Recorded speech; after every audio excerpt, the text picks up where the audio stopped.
For more updates, subscribe to our channel and enjoy watching the videos.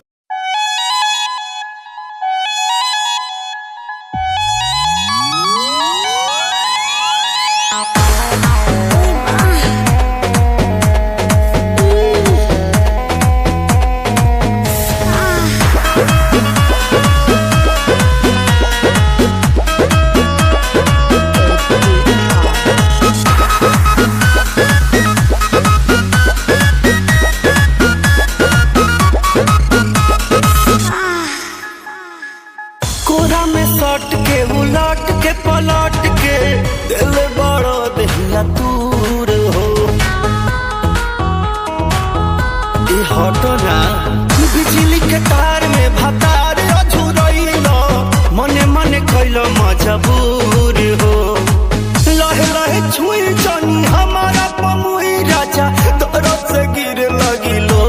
रे राजा तनी join बहरिया टूटता बदन पोरे पोरे राजा तनी जइन बहरिया छोड़ा दीही होई गइले भोरे राजा तनी जइन बहरिया हमर नया नया गवाना नया तकिया बिछवाना नया चोली के खोली तू बनवला खेलवाना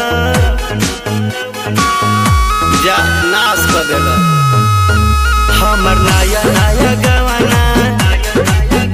नया तकिया बिछवाना नया चोली के खोली तू बनवला खेलवाना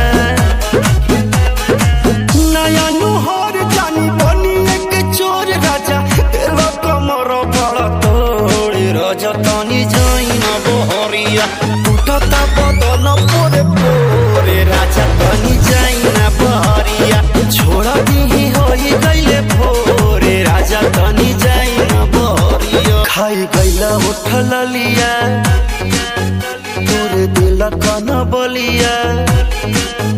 काट लेला बड़िया री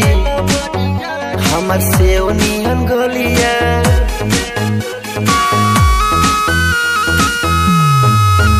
खाई गइला उठल लिया तोरे दिल कन बलिया